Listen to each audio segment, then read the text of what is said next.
Welcome students, this is Chandan Senegi. Today we are going to revise the chapters. First we will discuss the chapter first. See this one, the revision work. The first question we are going to revise like this one. This is so that like 1 upon under root 3 is an irrational number,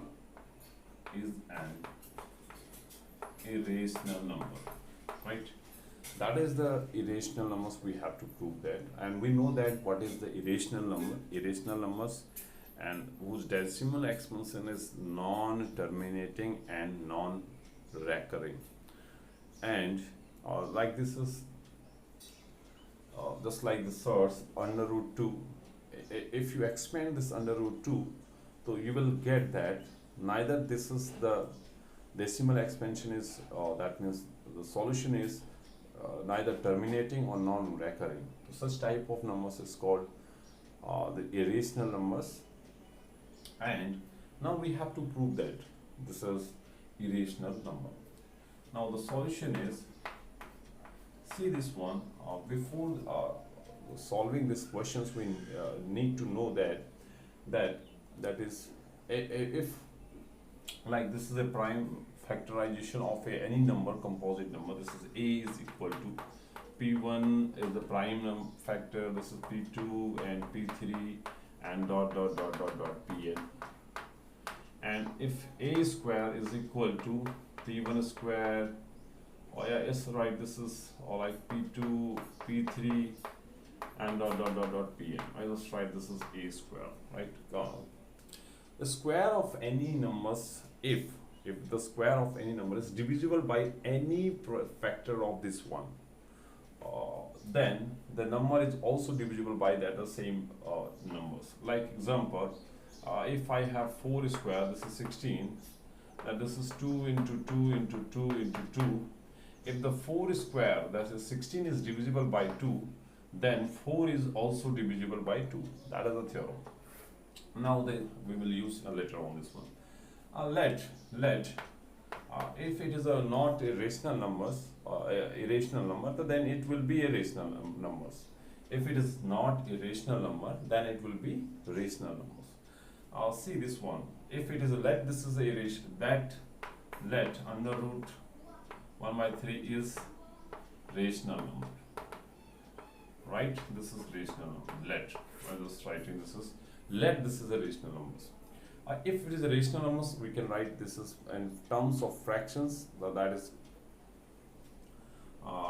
this means, this implies that 1 by root 3 is equal to a upon b, where a and b are co-prime. A and b are co-prime. That means they are not further divisible. So we cannot cut. There is no common factor between a and b. That means they are co-prime numbers, right? That is the necessary conditions. Now we can cross multiply this one. This is b is equal to a root 3. If a square is of this one, squaring both sides, so b square is equal to 3a square. That means this implies that b square is equal to 3 into a. Now see this one, b square is divisible by 3, which is a factor. This is a square is divisible by p1, then a is also divisible by p1. So b square is divisible by 3. So b square is divisible by 3, divisible by 3. So that means b is also divisible by 3. So this implies that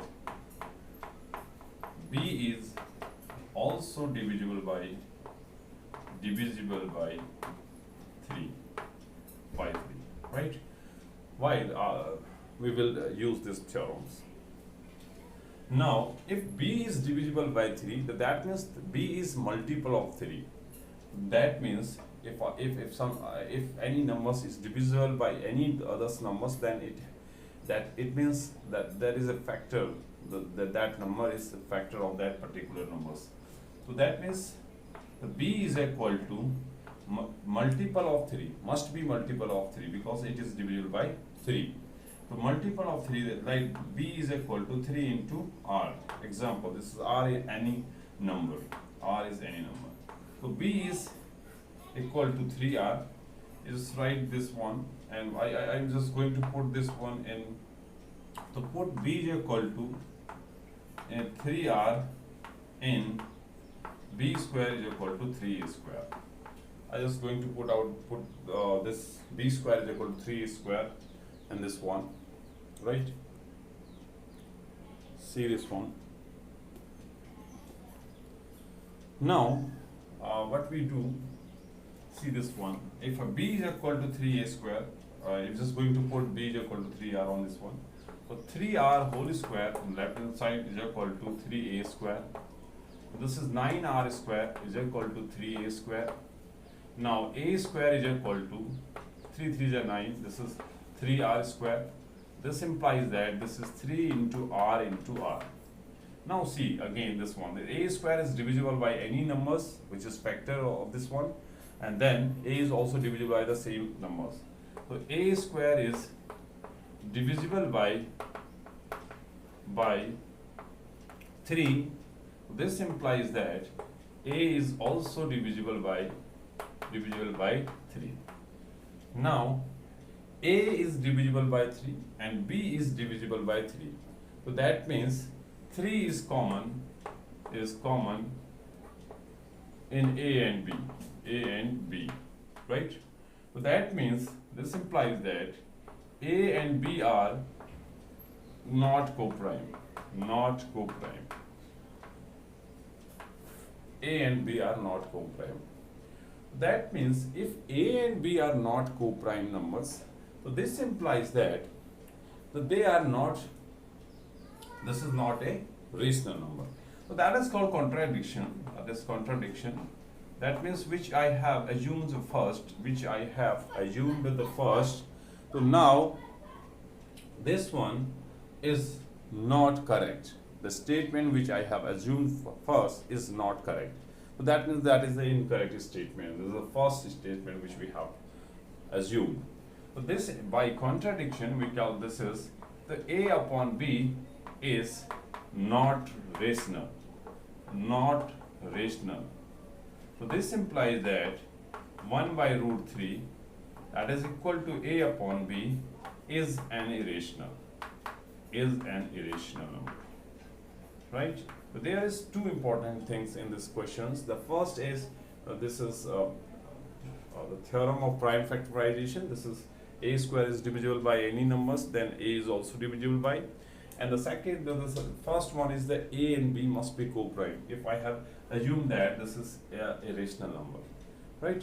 So that means there is no common factor between a and b, right? Thank you, students. In next sessions we will discuss the more revision work from chapter 2 and 3. Thank you.